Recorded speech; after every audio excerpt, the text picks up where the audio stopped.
Menambahkan sanksi terhadap Rusia. Dan secara praktis, itu berarti Anda Tolbern is exporta energi Rusia dengan harga yang small lebih mayor energi Rusia negativa ambal perbuah mahal. Terrorstaat that is small pemak langsing and in toll is remingsut. Did you exit? Also Turkey.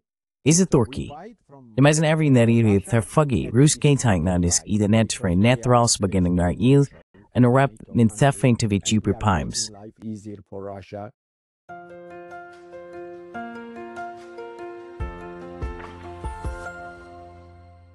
Hello everybody, this is Pascal from Neutrality Studies. Halo semuanya, saya Pascal Lotas dari Neutrality Studies. Dan hari ini saya berbicara dengan Dr. Hasan Ünal, seorang profesor penuh di Departemen Ilmu Politik dan Hubungan Internasional di Universitas Tashkent, Ankara.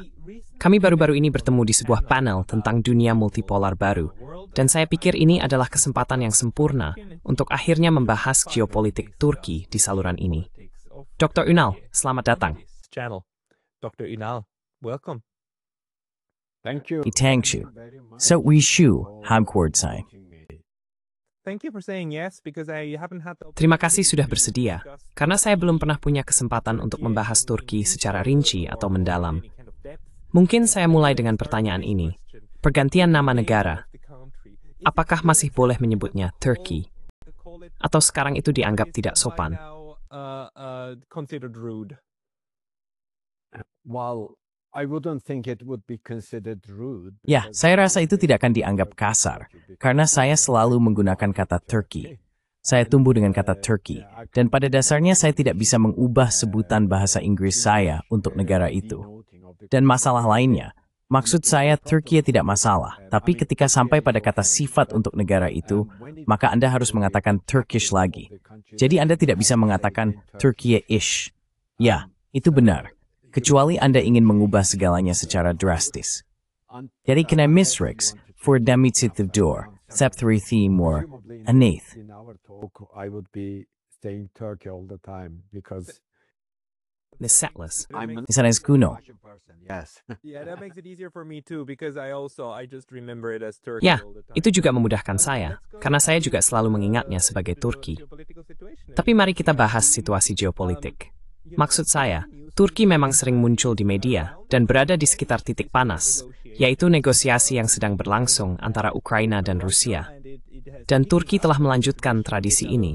Mereka sudah melakukannya sejak 2022. Jika Anda melihat peta, Anda akan menyadari bahwa Turki, sekali lagi, berada di pusat badai. Dari point imdingna flangsung terstrem. Apa arti seperti Anda? Ilkea materialisis posisi Turki secara global. Analyze Turkey's situation globally. Well, globally speaking, Secara global, berbicara tentang kebijakan luar negeri Turki, saya akan mengatakan bahwa kebijakan yang diambil Turki pada awal perang di Ukraina tampaknya jauh lebih sejalan dengan kepentingan nasional Turki secara keseluruhan. Artinya, meskipun Turki adalah anggota NATO, bahkan anggota yang kuat dan dapat diandalkan, pada saat yang sama, Turki memiliki hubungan yang cukup erat dengan Moskow, baik secara ekonomi maupun perdagangan. Tetapi lebih dari itu, dalam hal konsultasi politik mengenai insiden dan peristiwa penting di seluruh kawasan. Lagi pula, Turki dan Rusia selama bertahun-tahun telah membangun semacam mekanisme kerjasama. Ini tidak berarti mereka selalu sependapat dalam segala hal, tetapi mereka tahu bagaimana mengatasi kesulitan. Misalnya, Azerbaijan, yang bisa dikatakan sebagai perpanjangan dari Turki, seperti yang pernah dikatakan oleh pemimpin besar Azerbaijan Heydar Aliyev. Azerbaijan and Turkey and Haraksit, yote remaxling. but two different states. So basically, when Azerbaijan undertook a Jadi pada dasarnya, ketika Azerbaijan melakukan operasi besar dengan dukungan signifikan dari Turki untuk merebut kembali wilayah-wilayah yang didudukinya, Turki dan Rusia atau poros antara Ankara dan Moskow jika Anda mau, sebenarnya melakukan pekerjaan yang cukup baik. Tanpa merusak hubungan Turki-Rusia, pihak Rusia dan Turki pada dasarnya bertindak dengan sangat hati-hati. Dan ketika Azerbaijan berhasil merebut kembali wilayah-wilayah yang didudukinya, Meskipun Armenia merupakan sekutu Moskow, situasinya masih bisa diatasi. Jadi ada mekanisme kerjasama dan konsultasi antara Turki dan Rusia. Namun, itu tidak berarti bahwa segala hal bisa ditangani dengan mulus. Misalnya, Turki dan Rusia tampaknya memiliki banyak perbedaan terkait Suriah. A lot of maybe differences over Syria. And you are talking, of course, about the Armenian. Dan Anda tadi berbicara tentu saja tentang perang Armenia-Azerbaijan atas Nagorno-Karabakh, bukan? Benar. Yeah, and Dan hal yang menarik di sana adalah bahwa Presiden Armenia, Pashinyan, sebenarnya semacam melepaskan klaimnya atas Nagorno-Karabakh. gave up. Jadi dalam hal ini penanganannya adalah bahwa Turki secara jelas mendukung Azerbaijan dalam urusan ini, bukan? Supported Azerbaijan in this affair, right? Turkey did, but Russia did Turki not memang support mendukung, Armenia tetapi to the Rusia extent tidak that mendukung on Armenia the sejauh Azerbaijan itu. side. Jadi pada akhirnya, pihak Azerbaijan berhasil mengalahkan perlawanan Armenia, jika Anda mau. Namun yang penting di sini bukanlah isu Azerbaijan-Armenia, melainkan bagaimana Ankara dan Moskow pada dasarnya menangani masalah dan perang tersebut, serta bagaimana hubungan antara Ankara dan Moskow setelah perang.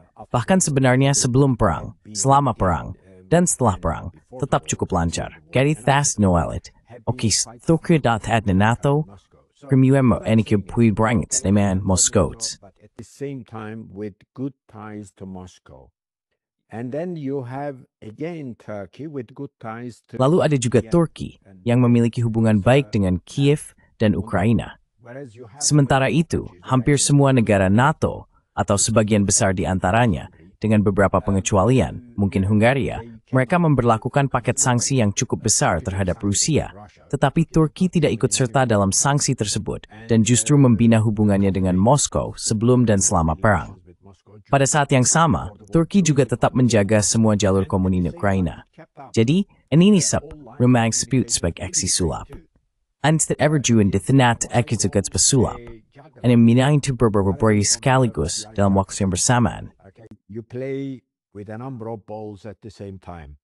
Yeah, and this is, to me, it's quite skillful. Ya, dan menurut saya itu cukup cerdik karena maksud saya saluran ini disebut studi netralitas. Dan saya menamainya demikian karena itulah yang saya pelajari juga.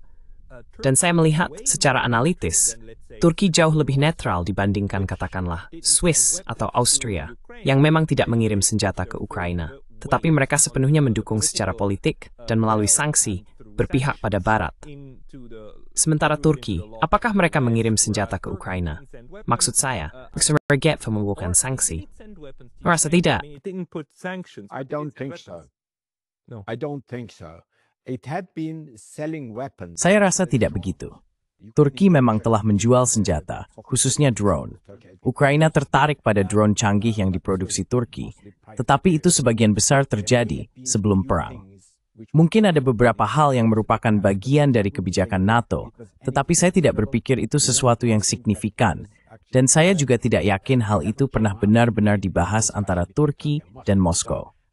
Jadi, jika kita melihat sisi lain dari cerita ini misalnya, dengan kekuatan militer terbesar kedua di NATO dan industri pertahanan yang berkembang pesat, Turki bisa saja membuat hidup Rusia sangat sulit di Laut Hitam jika bertiperti Inggris, misalnya, dalam perang ini.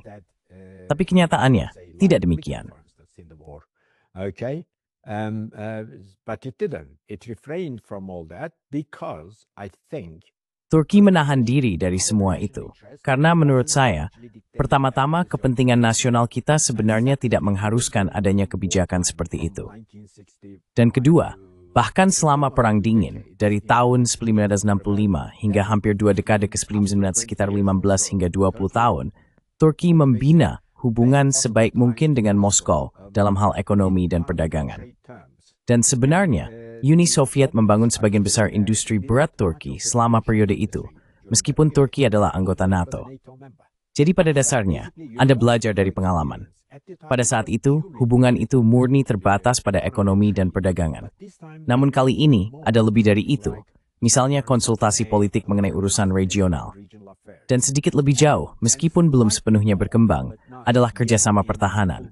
Jadi misalnya, Turki memberismem isnoling S-parts dari Rusia. S-400 air defense systems from Russia.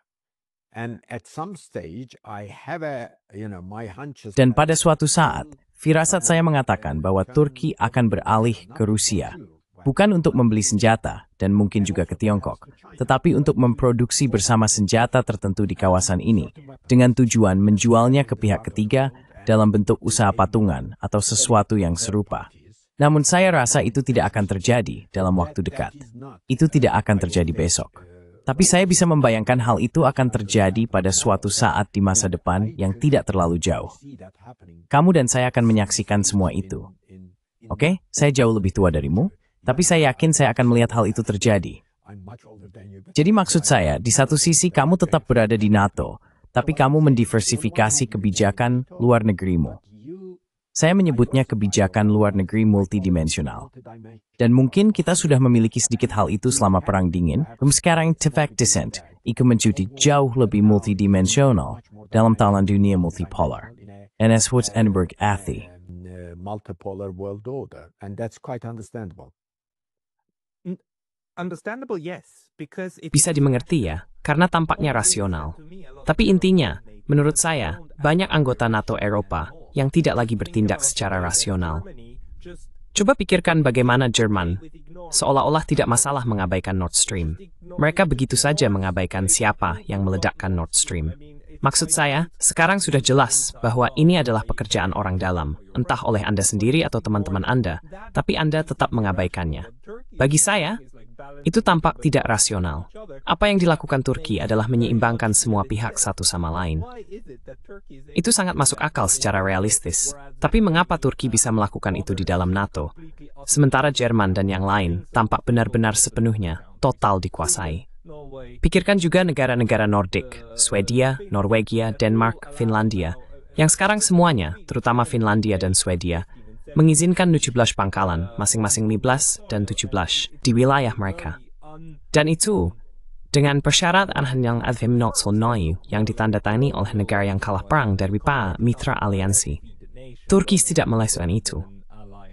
Kenapa mereka bisa lepas dari sengkok itu? why? How did Turkey escape that grip?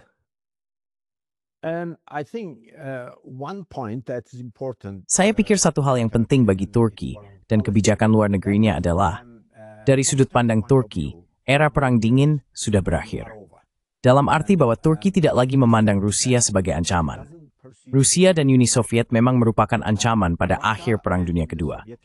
Namun pada akhir Perang Dunia Kedua, Turki adalah negara dengan 18 juta penduduk.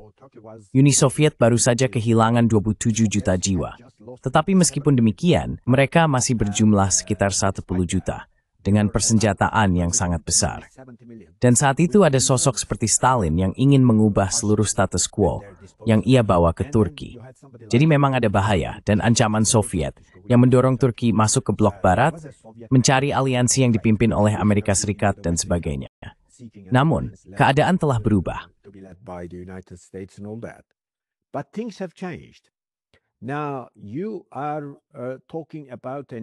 Sekarang, Anda sedang membicarakan sebuah negara dengan lebih dari 86 juta penduduk dan terus bertambah sekitar 1 juta setiap tahun.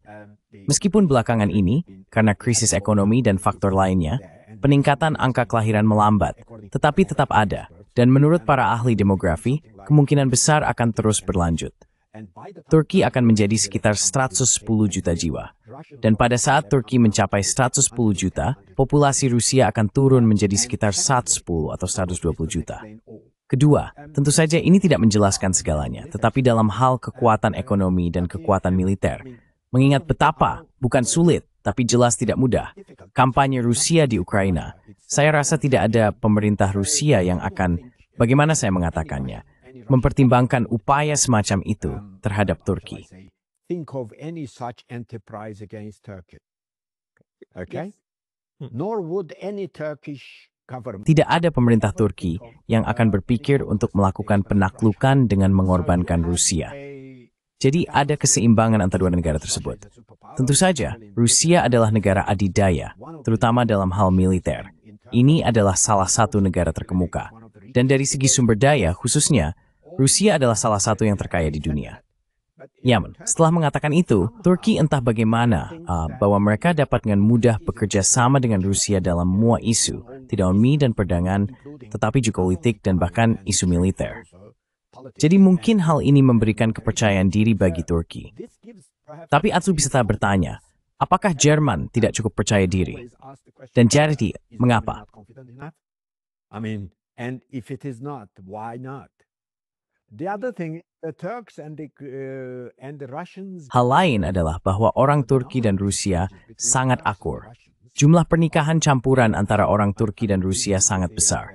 Maksud saya, kita sudah bersama orang Barat kalau boleh dibilang, sejak Turki masuk NATO, tapi di sini hanya ada beberapa pernikahan campuran, dan banyak di antaranya yang berakhir seiring waktu. Tidak kebanyakan dari mereka adalah pernikahan yang harmonis, kalau boleh dibilang. Beberapa ya, tapi lebih banyak yang tidak. Tapi dengan orang Rusia, jumlahnya disuruh berse, beberapanya.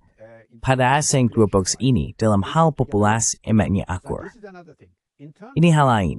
Menggambar berpoin sensi tingginya anti Rusia, nam ada semua itu ideologis. There's one thing that is ideological. The ideological baggage is that Beban ideologisnya adalah bahwa selama tahun-tahun Perang Dingin, Barat pada dasarnya mengonsolidasikan aliansinya, jika Anda mau, atas dasar Perang Dingin ideologis melawan Uni Soviet. Jadi pada dasarnya, Anda menyebut diri Anda dunia bebas, dan kemudian pihak lain adalah yang tidak demokratis, otokratis, dan diktator. Dan seterusnya yang sebagian besar ternyata tidak sepenuhnya benar. Namun ada tingkat kebenaran yang cukup besar dalam apa yang mereka katakan. Sekarang, dalam tatanan dunia unipolar, semua pernyataan ini menjadi semangajaran ideologis. Seperti Anda tahu, pihak baik dan pihak jahat, orang baik dan orang jahat, demokrasi versus otokrasi, dan Anda tahu hak asasi manusia dan kebebasan dibandingkan dengan lebih sedikit hak asasi manusia. Tidak ada hak asasi manusia, tidak ada hak politik, dan seterusnya. no human rights, no political rights, blah blah. And all this, I think, affected the liberal Western. Dan semua ini, menurut saya, memengaruhi pola pikir liberal Barat dan memadukannya sedemikian rupa sehingga Anda pada dasarnya tidak terlalu fokus pada kepentingan nasional saat merumuskan kebijakan luar negeri. Dan hal ini juga didiktekan oleh elit liberal Amerika pada dasarnya kepada elit liberal Eropa. Namun, ini adalah sesuatu yang tidak berkelanjutan. Dan saya tidak berpikir pemerintah Barat, khususnya di Jerman, Prancis, bahkan Inggris, akan terus melanjutkan kebijakan-kebijakan ini. Saya tidak berpikir pemerintah saat ini, yang baru saja berkuasa, akan bertahan lebih dari katakanlah 2 tahun. Dan saya pikir pemerintahan itu akan diambil alih oleh pemerintahan patriotik. Meskipun mereka menyebutnya pemerintahan sayap kanan, mereka sebenarnya bukan sayap kanan. Mereka adalah pemerintahan patriotik. Kagap member C after D. AFP, Le Pen movement. AFD, seperti yang Anda tahu, gerakan Le Pen di Prancis, Rassemblement National, dan kemudian ada yang setara di Austria. Ya, kadang-kadang pernyataan mereka mungkin mendekati rasisme dan semacamnya. Tetapi, secara keseluruhan mereka menentang imigrasi. Dan mereka juga menentang dominasi Uni Eropa dan Amerika Serikat dalam banyak hal. Jadi itu berarti sampai partai-partai ini benar-benar berkuasa di negara-negara besar Eropa, mereka akan terus menderita akibat hal tersebut. Tidak ada yang bisa menjelaskan, misalnya, kebijakan Jerman. Anda menerapkan sanksi terhadap Rusia. Dan secara praktis, itu berarti Anda tidak membeli energi Rusia yang harganya jauh lebih murah. Tetapi, Anda lebih memilih membayar energi Rusia yang sama dengan harga 3 atau 4 kali lipat lebih mahal.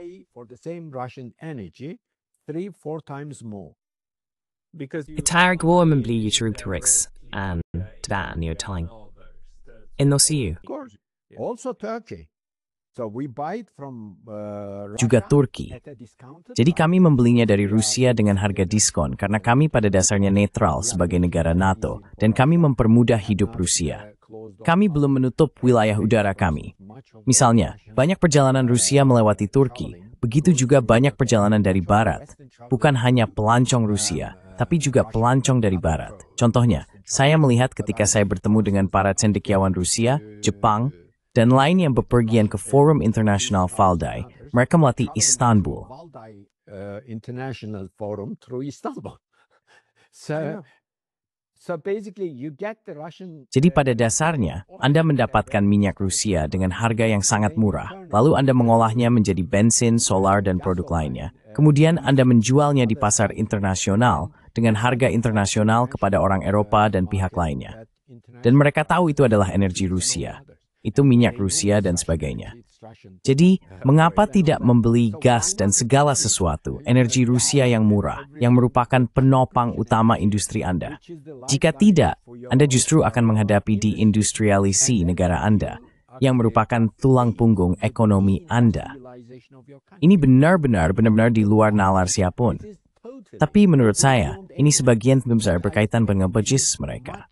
Mostly to do with their ideological approach. Is it fair to say that watching this Apakah adil untuk mengatakan bahwa menyaksikan drama ini berlangsung dari Turki, dari Ankara, Anda dan banyak rekan Anda di kalangan politik dan analis menonton ini dengan tidak percaya bahwa orang-orang ini melakukan sesuatu yang benar-benar bodoh dan merugikan diri mereka sendiri? Apakah ini yang umumnya diterima dalam wacana di Turki? generally accepted in the discourse in Turkey? Well, I'm one of those who kept heralding. Nah, saya termasuk salah satu yang terus-menerus mengumandangkan datangnya tatanan dunia multipolar. Tapi tidak semua kalangan elit akademis dan komunitas kebijakan luar negeri, jika boleh dibilang, seperti saya. Masih banyak elit berpikiran liberal yang berpandangan bahwa Turki seharusnya berpihak pada Barat dan pada dasarnya mengeluarkan Rusia sepenuhnya dari agenda kebijakan luar negerinya. Namun ketika Anda berbicara atau berdebat dengan mereka, mereka benar tidak semua berfubrenginten. They have no argument to put forward. Can you give me a rough estimate? Bisakah Anda memberikan perkiraan kasar? Misalnya, berapa persen orang di Turki menurut Anda yang akan setuju dengan interpretasi Anda? Dan berapa banyak yang lebih memilih mendukung, sebut saja, interpretasi liberal tentang apa yang seharusnya terjadi? Interpretation of what should happen. The trouble is not with the people. Presumably a great number. Masalahnya bukan pada rakyat. Kemungkinan besar, sebagian besar penduduk pada dasarnya akan setuju dengan apa yang saya katakan dan dengan apa yang dilakukan pemerintah dalam kebijakan luar negeri pemerintah di sisi ini. Namun, kebijakan luar negeri pemerintah di Timur Tengah juga sama ideologisnya. Jadi pendekatan pemerintah kita memerlukan banyak pengawasan jika Anda mau agar bisa memahaminya. Misalnya dalam kasus kebijakan Turki terhadap perang di Ukraina, itu sempurna dengan beberapa pasang surut di sana-sini. Tapi bahkan pelari pun kadang-kadang kelelahan. Kadang-kadang lengah ya. Ya, mereka kadang-kadang lengah dan pada dasarnya seseorang mengambil alih lagi. Would basically activate the ball again. You would be able to play with all of them. But when it comes, Kamu akan bisa bergaul dengan mereka semua. Tapi ketika membahas kebijakan Turki di Timur Tengah, itu sama bermasalahnya. Atau setidaknya dulu begitu.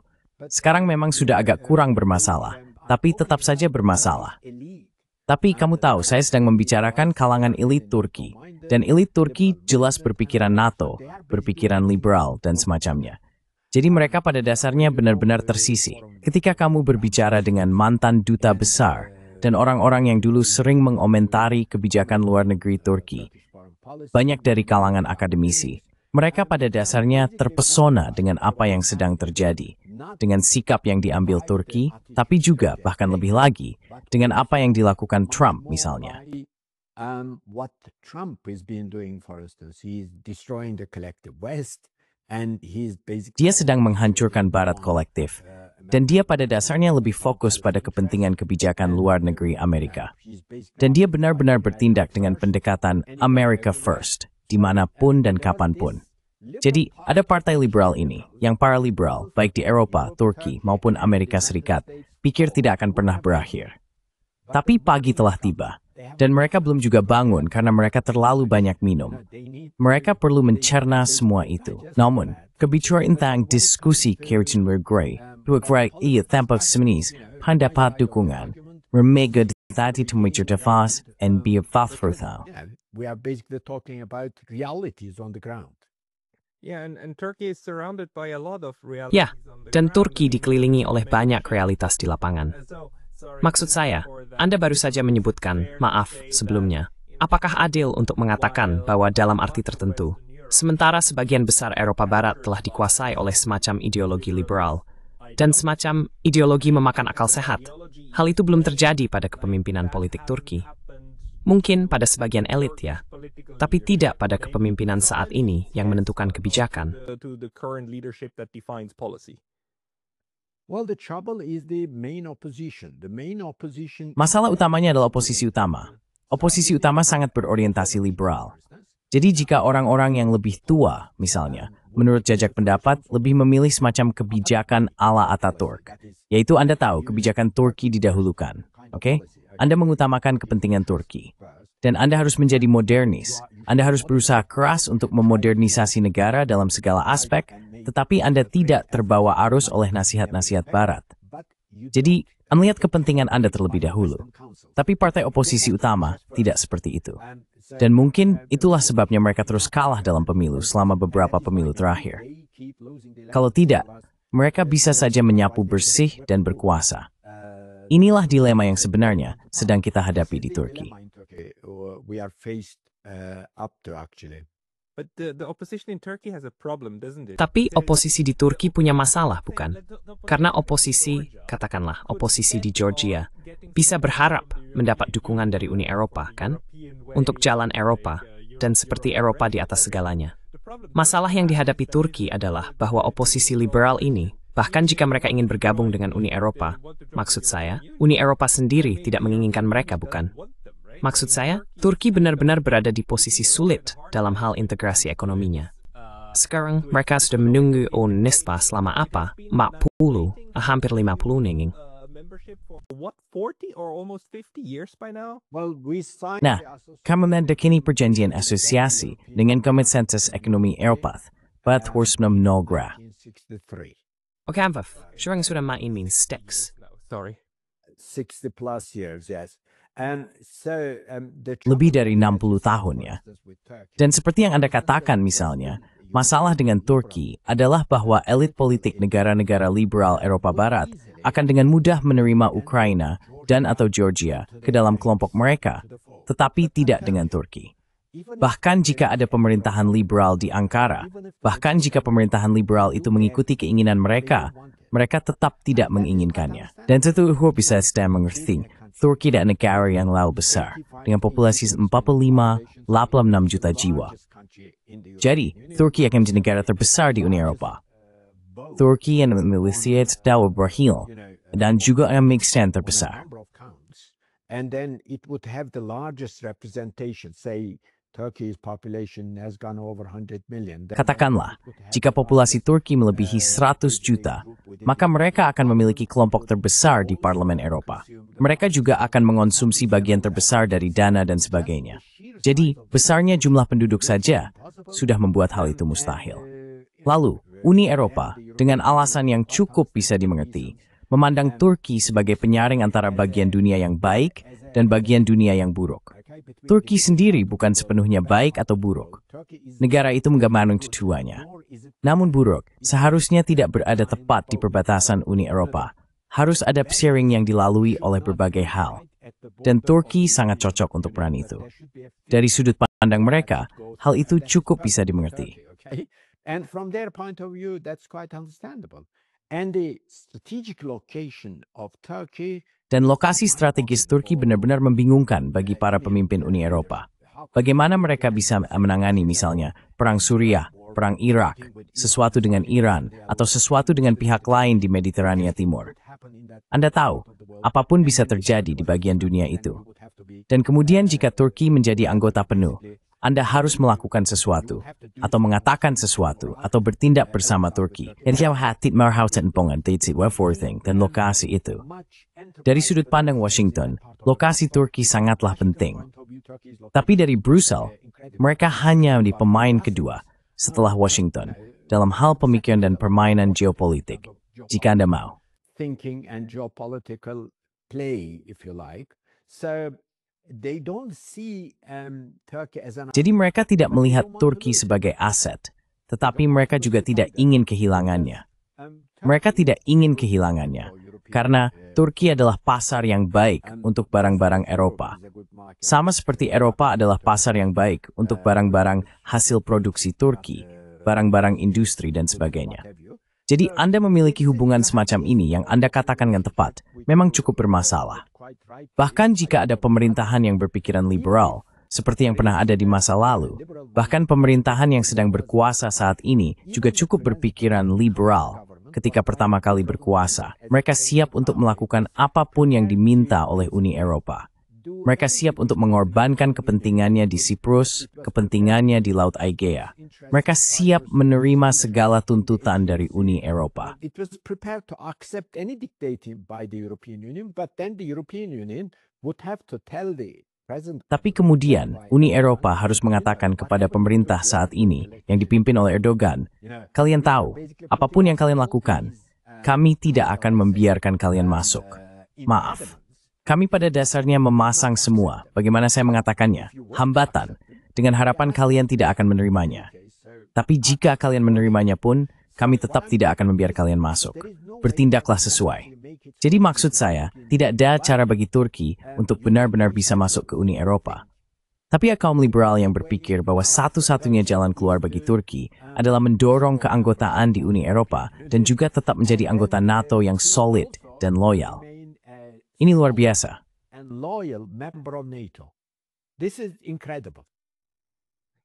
But in a sense, what we're seeing. Tapi dalam arti tertentu, yang kita lihat sekarang adalah Turki sebenarnya. Maksud saya, di tingkat politik mereka tidak melakukan itu kan? Di tingkat politik, mereka memainkan kartunya secara oportunis. Tapi saya tidak bermaksud ini dalam arti negatif. Maksudnya jika ada kesempatan, kamu ambil kesempatan itu kan? Kamu tidak membuangnya begitu saja. Saya akan menyebutnya pragmatisme. Pragmatis. Yaitu kata yang lebih tepat. Pragmatism. Pragmatic, yeah, that's the better word. Pragmatisme. Quite understand. Sangat bisa dimengerti. Jadi menurut saya, apa yang dilakukan Turki sebenarnya sangat masuk akal. Pertanyaan saya adalah bagaimana Turki mengelola hal ini? Karena dalam hal ini, Turki memiliki tradisi panjang dan telah belajar bagaimana menyeimbangkan ketegangan. Sambil berusaha menjalin hubungan sebaik mungkin dengan Uni Eropa, Turki juga berusaha menjalin hubungan sebaik mungkin dengan Rusia. Turki juga berusaha membangun hubungan dengan negara-negara tetangganya. Bahkan, Turki mampu mengelola konflik dengan Uni Eropa terkait Siprus.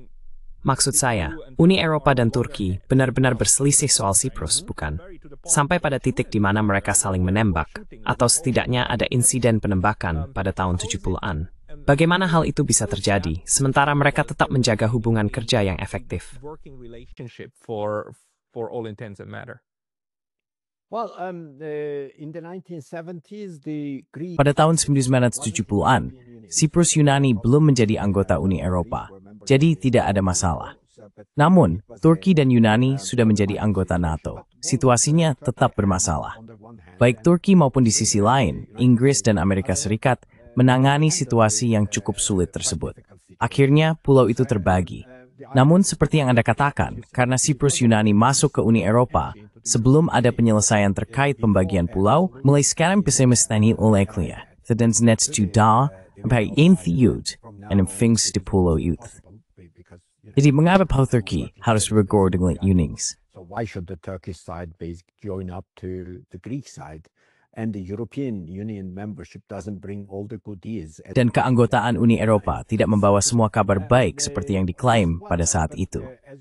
Seperti yang Anda katakan dengan tepat, Turki mengelola hubungan yang bermasalah dengan Uni Eropa dan memiliki perbedaan dengan Amerika Serikat, terutama karena Amerika Serikat tampaknya berniat membentuk Kurdistan di Timur Tengah.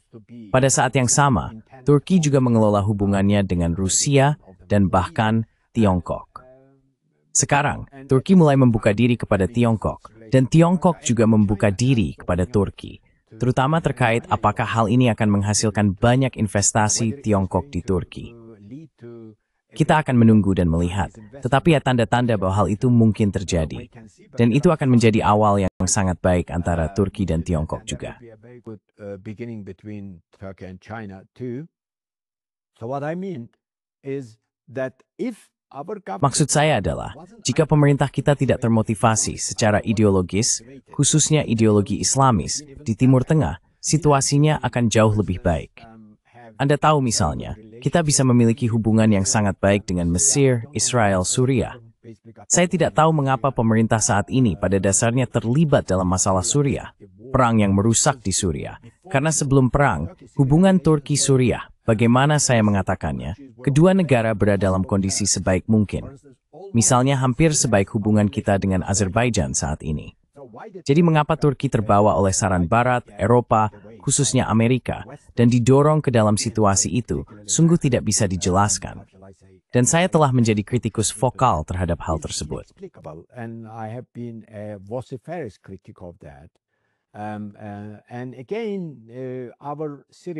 Dan sekali lagi, kebijakan Suriah kita, saya akan katakan, untuk mengatakannya dengan halus, merupakan kegagalan karena tidak didasarkan pada kepentingan nasional Turki. Namun bahkan dengan masalah Suriah, jika Anda kesampingkan, saat ini Turki memiliki hubungan baik dengan Mesir dan juga dengan Arab Saudi, serta negara-negara Teluk Arab. Ada banyak interaksi antara kedua belah pihak, tidak hanya di tingkat politik, tetapi juga dalam hal dukungan keuangan dan transaksi keuangan di antara keduanya. Dan saya pikir Turki akan menormalkan hubungannya dengan Israel, bagaimanapun caranya, karena kita selalu memiliki hubungan baik dengan Israel. Meskipun Turki misalnya, di masa lalu, sejak pertengahan 1960-an, adalah negara Muslim pertama yang mengakui Israel setelah Perang Arab-Israel pertama, Turki tidak memilih untuk pembentukan Israel pada tahun 1947 di PBB. Turki menolaknya. 47 at the UN, it voted against that. But after the first Arab-Israeli war of 1948, Namun setelah Perang Arab-Israel pertama tahun 1948, Turki mengakui Israel. Namun meskipun demikian, sejak 1947 hingga 1965 dan seterusnya, Turki tetap menjaga hubungannya dengan negara-negara Arab. Turki mendukung hak-hak sah mereka, baik Palestina maupun yang lainnya. Turki bergabung dalam aliansi, jika Anda mau, yang menyerukan penarikan Israel dari wilayah-wilayah Arab yang diduduki. Namun pada saat yang sama, semua itu dilakukan tanpa menjadikan Israel sebagai musuh Turki.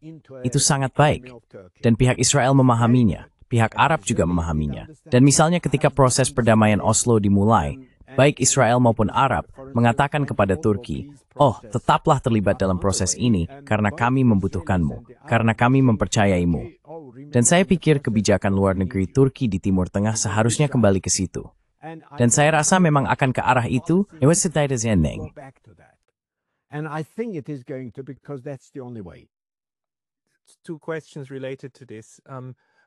Dua pertanyaan terkait dengan ini. Apakah Anda tidak khawatir sekarang bahwa penyangga Suriah antara Israel dan Turki pada dasarnya sudah terkikis? Maksud saya, Suriah sudah mati dalam segala hal sebagai negara yang berfungsi dalam batas-batas yang kita kenal. Dan sekarang, kita memiliki pasukan yang didukung Turki, dan kemungkinan juga pasukan Turki langsung hampir berada di ambang klaim Israel yang diperluas atas Suriah, dan apa yang mereka tetapkan sebagai zona penyangga. Jadi sekarang, kedua pihak ini hampir bertemu. Di sisi lain, genosida yang terjadi di Palestina terhadap penduduk Muslim, tapi bukan hanya penduduk Muslim. Kita selalu lupa bahwa warga Palestina juga mencakup orang Kristen dan denominasi lain. Bukankah itu membuat suasana di Turki memanas saat ini terkait Israel? Bagaimana perkembangan hal itu? This is the problematic point in Turkish. Nah, inilah titik masalah dalam kebijakan luar negeri Turki secara keseluruhan. Misalnya, sekarang Turki sedang berusaha mempertemukan pemerintah Suriah yang baru yang katanya berada di bawah perlindungan Turki dengan Israel. Dan tampaknya ada negosiasi yang sedang berlangsung di Azerbaijan.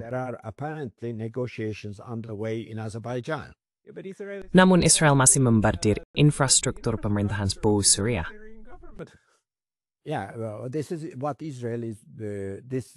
Ya, inilah yang menjadi ciri khas Israel.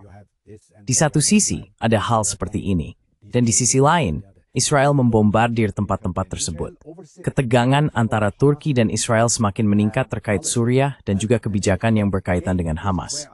Menurut saya, disinilah ideologi berperan. Misalnya, Israel sudah cukup terbiasa dikritik secara internasional. Apa yang mereka lakukan di Gaza sebenarnya sudah melampaui segalanya. Jadi maksud saya, kritik biasa saja tidak akan cukup untuk menahan Israel dan sebagainya.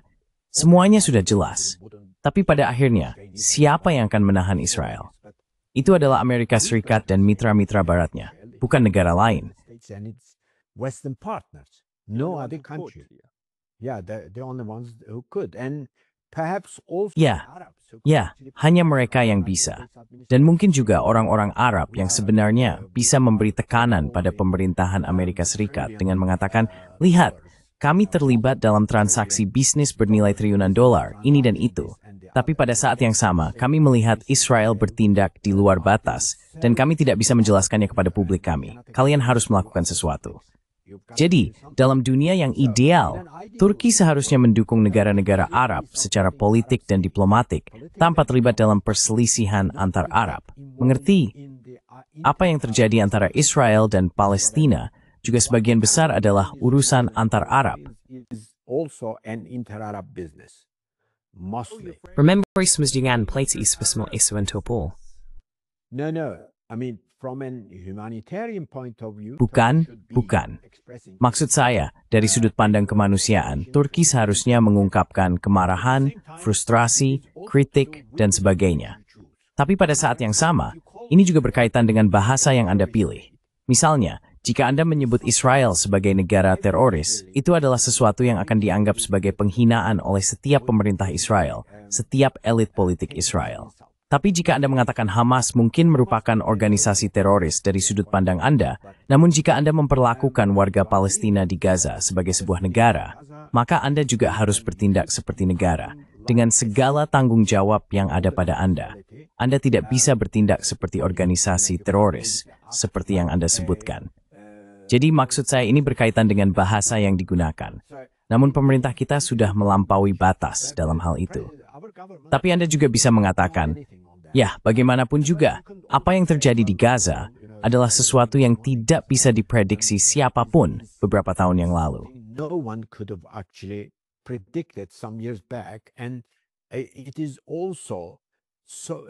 Dan juga, bagaimana saya mengatakannya, sungguh mencengangkan bahwa di tengah genosida yang sedang berlangsung, Amerika Serikat terus membicarakan serangan Hamas pada 7 Oktober terhadap Israel, dan dukungan Eropa yang terus-menerus terhadap Israel. Meskipun ada beberapa negara di Uni Eropa dan di tempat lain yang mengatakan hal berbeda atau tampaknya bertindak ke arah yang berbeda. Tapi yang saya maksud pada akhirnya adalah, saya tidak tahu apa yang akan terjadi pada rakyat Gaza, dan mereka memiliki seluruh simpati saya secara pribadi.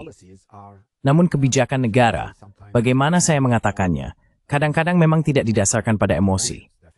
Dan satu hal lagi, bahkan jika kita terus mengkritik Israel dengan cara seperti itu tidak membantu rakyat di Gaza maupun rakyat di tepi barat. Nor the people in West Bank. Is that one of the reasons why Turkey? Apakah itu salah satu alasan mengapa Turki tidak memberlakukan sanksi resmi terhadap Israel? Maksud saya, politik pragmatis seperti ini, dengan mengatakan, ya, kami membenci apa yang terjadi, tapi jika kami meningkatkan ketegangan dengan Israel, itu juga tidak akan membantu mereka. Apakah itu interpretasi Anda tentang bagaimana Turki bertindak dalam situasi ini? Turkey is acting in this situation. I think Turkey has sanctioned Israel. It has stopped all its trade. Saya rasa, Turki telah memberikan sanksi kepada Israel. Turki telah menghentikan semua perdagangan dengan Israel. Tapi masalahnya, misalnya Israel membeli baja, beton, berbagai barang rumah tangga, barang pribadi, dan sebagainya. Yang terjadi adalah pihak lain membeli barang-barang itu dari Turki, lalu menjualnya ke Israel. Jadi pada dasarnya, Anda tidak bisa benar-benar memberikan sanksi kepada Israel dalam hal ini. Selain itu, memanfaatkan befaseptasan Turkiylin dengan Israel, tengah Turki harus berhenti. Karena sebagian kita dengan Israel justru surplus. The plus side in our trade with Israel. Sorry, one more question because it's just burning under my finger. Maaf, satu pertanyaan lagi, karena ini benar-benar mengganjal di benak saya. Apa peran agama atau politik yang didorong oleh agama di Turki? Ada gerakan serius di Israel yang ingin menghancurkan Masjid Al-Aqsa dan membangun Bait Suci ketiga. Jika itu terjadi, jika Masjid Al-Aqsa, situs tersuci ketiga dalam Islam, dihancurkan, Bagaimana reaksi Turki terhadap hal itu? What would Turkish reaction be to that? Well, I can't comment on circumstances. Saya tidak bisa berkomentar tentang situasi yang masih bersifat hipotetis, yang mungkin saja terjadi atau tidak. Jika Israel, Amerika, dan pihak lain cukup ceroboh untuk melakukan itu, maka semuanya akan tergantung pada situasinya. Saya rasa itu juga akan bergantung pada pemerintahan mana yang sedang berkuasa di Turki. Misalnya, saya tidak bisa membayangkan pemerintah Eropa manapun hanya akan merumuskan ulang kebijakan mereka terhadap Israel dan melanjutkan hubungan seperti biasa dalam situasi yang Anda gambarkan. Hal lain adalah bagaimana Mesir akan merespons atau bereaksi terhadap hal itu. Bagaimana dengan Arab Saudi? Apakah mereka bisa begitu saja berkata, "Ya, itu bukan urusan saya"? Jadi itu akan menjadi penghinaan total bagi dunia Muslim. Yang bisa saya katakan, separal hivim is their dak and derardi. Tapi zakaratun mevthirtati, main switch and benermobd berti, South Caucasus. But if that were to happen, then it would be a different kettle of fish. It would. Akan begitu. Mungkin pertanyaan terakhir, karena ini sudah cukup panjang. Tapi Iran, bagaimana hubungan Turki dengan Iran? Dan kemana Anda melihat arahnya? Iran and where do you see it going? Well, the present government, again, is Pemerintah saat ini, sekali lagi, secara ideologis agak anti-Iran. Turki, dalam hal kebijakan yang dijalankan di Suriah, bisa dibilang sering berselisih dengan Iran. Dan sejak jatuhnya rezim Assad di Suriah, hubungan Turki-Iran tampaknya cukup tegang, meskipun kedua belah pihak tidak ingin membuat pernyataan konkret tentang hal itu.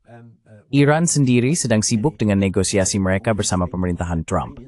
Selain itu, dalam situasi seperti ini, karena mereka telah kehilangan Suriah, dan mungkin akan kalah, maksud saya, mungkin berada di pihak yang kalah di Irak, mereka tidak ingin membuat Turki frustrasi, atau bagaimana saya mengatakannya, membuat Turki semakin berbalik melawan mereka, daripada yang sudah terjadi saat ini. Dan di pihak Turki, situasinya sangat rumit. It is so complicated. For instance, Turkey, the present government, misalnya, Turki, pemerintah saat ini, dan ini bukan sesuatu yang saya dukung, tetapi pemerintah saat ini sangat berpihak pada Hamas. Dalam hal mengekspresikan kemarahan dan frustrasi atas apa yang dilakukan Israel di Gaza, tentu saja saya bisa menerima dan memakluminya. Namun cara pemerintah Turki saat ini menangani hubungannya dengan Hamas misalnya, saya tidak melihat ada kepentingan Turki di situ. Hamas dan Hizbullah berkoordinasi dalam upaya mereka melawan Israel. Tetapi Turki menentang Hizbullah karena Hizbullah bertindak bersama rezim Assad. Dan Turki juga menentang Iran karena Turki ingin menggulingkan Assad, sementara Iran ingin mempertahankan rezim Assad di Suriah. Namun Hamas yang didukung Turki cukup bersahabat dengan Iran dan Hizbullah. Jadi ini cerita yang cukup rumit. Anda harus memahaminya. So it's quite a complicated story. You will have to understand. And so Jadi ketika saya melihat semua ini, saya tidak melihat banyak kepentingan Turki yang terlibat. Misalnya, ketika saya menganalisis kebijakan Turki terhadap perang di Ukraina, saya tentu akan mengatakan bahwa itu sejalan dengan kepentingan nasional Turki, dan sangat bisa dimengerti, sangat rasional, serta pragmatis. Dan memang seharusnya seperti itu. Namun, ketika berbicara tentang kebijakan luar negeri Turki di Timur Tengah misalnya, sampai beberapa tahun yang lalu, jangan lupa, Turki justru membuat seluruh Timur Tengah berbalik menentangnya, karena kebijakan luar negerinya yang berorientasi Ikhwanul Muslimin. Karena Turki terlibat dalam perang di Suriah sejak 2011, karena alasan kebijakan luar negerinya di Suriah, dan karena menentang rezim Sisi di Mesir. Maksud saya, kedua negara itu kebijakannya jelas saling bermusuhan antara Kairo dan Ankara. Between Cairo and Ankara. And then, can you imagine, you are against Syria. Dan kemudian, bisakah Anda bayangkan, Anda menentang Suriah, Anda menentang musuh Suriah, yaitu Israel. Lalu Anda juga menentang Mesir, Anda menentang Arab Saudi dan Uni Emirat Arab. Inilah yang menjadi kebijakan luar negeri Turki hingga akhir 2020, selama 1 dekade atau lebih. Dan karena komitmen ideologis terhadap perang di Suriah, Turki bahkan menembak jatuh sebuah jet tempur Rusia. Bisakah Anda bayangkan sejauh mana pemerintah saat ini mendorong segala sesuatunya ke titik ekstrem? Anda tahu itu sungguh luar biasa. Jadi, Sejak akhir 2020, ada tingkat kewarasan, jika Anda mau, yang mulai berlaku dalam pembuatan kebijakan luar negeri Turki. Namun tetap saja, dalam pembuatan kebijakan luar negeri Turki di Timur Tengah, ada beberapa aspek bermasalah, seperti yang baru saja saya jelaskan. Emalni, sebagian besar berstaten is Graloidstort. It is mostly because of this ideological approach. But some of this also has to do with Turkey. Namun, sebagian dari ini juga berkaitan dengan pendekatan Turki terhadap persoalan Kurdi, khususnya di Suriah, dengan keinginan untuk mencegah terbentuknya negara Kurdi de facto. Apakah ini juga sedang berubah? Karena baru-baru ini, bahkan minggu lalu, kita mendengar tanda-tanda yang sangat menggembirakan dari para pemimpin tertinggi Turki yang mengatakan, tidak, kami juga adalah negara Kurdi. Dan Anda tahu, ini seperti ranting zaitun yang belum pernah saya lihat selama sekitar 10 tahun, sejak Erdogan mulai menindak partai politik Kurdi, bukan karena alasan yang baik, tetapi demi kepentingan kekuasaan politik di dalam negeri. Apakah kita sedang melihat Turki mencoba memperbaiki hubungan dengan orang Kurdi dan juga dengan tetangga-tetangga mereka di Timur Tengah dan Asia Barat? Middle Eastern West Asian neighborhood? Well, a sober-minded assessment of what is going on. Penilaian yang bijaksana terhadap apa yang sedang terjadi akan mengatakan bahwa ini sungguh membingungkan. Karena Anda melakukan ini dengan PKK pada saat PKK telah benar-benar dikalahkan di dalam Turki. Di masa multipolaritas, Turki memiliki banyak pengaruh terhadap Amerika Serikat dan bahkan Israel untuk menghancurkan kelompok-kelompok yang dipimpin PKK di Suriah. PKK-led groups in Syria. But they just Tapi, mereka sedang Walistan. Mereka sedang resmi mengumumkan. It is very small. Not really, because PKK is just one. Tidak juga, karena PKK hanyalah salah satu cabang dari apa yang mereka sebut sebagai kerangka institusional mereka. Jadi PKK adalah yang berada di dalam Turki. Mereka menyebut yang di Suriah dengan nama berbeda, tetapi sebenarnya itu sama saja. Bekerja untuk tujuan yang sama, mengincar sasaran yang sama. Jadi pada dasarnya, apa yang belum bisa dilakukan oleh Amerika Serikat dan Israel sampai sekarang, tampaknya sedang dilakukan oleh Turki. Banyak analis politik di sini di Turki berpikir bahwa semua ini terjadi karena pemilu yang akan datang. Pemilu yang akan datang, masih ada banyak waktu. Tetapi pemerintah yang berkuasa berpikir bahwa mereka tidak akan bisa menang lagi. Mereka sudah terlalu lama berkuasa. Ditambah lagi krisis ekonomi yang semakin parah akibat penanganan pemerintah yang buruk. Aggravated by government's bad handling, and then it is, you know, Dan kemudian mereka pasti akan kalah dalam pemilu. Meskipun oposisi utama tampaknya tidak menarik bagi semua lapisan pemilih. Namun pada akhirnya, kemungkinan besar mereka akan kalah dalam pemilu. Jadi, apa yang harus dilakukan? Lalu Anda berbicara dengan partai yang berafiliasi dengan PKK, jika Anda mau, atau keturunan politik PKK dengan mengatakan, Anda tahu, bisakah saya hanya melakukan sedikit pencitraan? Dan Anda bisa mengklaimnya sebagai kemenangan besar, remembrance suara dit forge Zieng. Itaki with ukrar. Namun reaksi di pemilihan IF2 pemis satu suara musenyuth. Moka method kiala des suara produk mal. Nerizitainis, setelah semarit. I mean, the government's situation is quite muddy, and the sort of these. Dan situasi yang belum pernah terjadi sebelumnya, ini bukanlah sesuatu yang biasa dihadapi Erdogan dan pemerintahannya. Mereka dulu mudah memenangkan pemilu. Anda mengerti maksud saya. Tapi mereka menyebabkan krisis ekonomi yang tidak bisa mereka atasi. Dan sekarang, hal itu akan membawa akhir bagi pemerintahan saat ini. Seperti halnya setiap pemerintahan pasti akan berakhir. Namun mereka tidak ingin hal itu terjadi. Dan pada dasarnya, mereka bisa, bagaimana saya mengatakannya, bernegosiasi dengan siapa saja. Inilah situasinya. Jadi ini tidak mudah. Mungkin cukup membingungkan bagi orang luar ketika melihat situasi ini.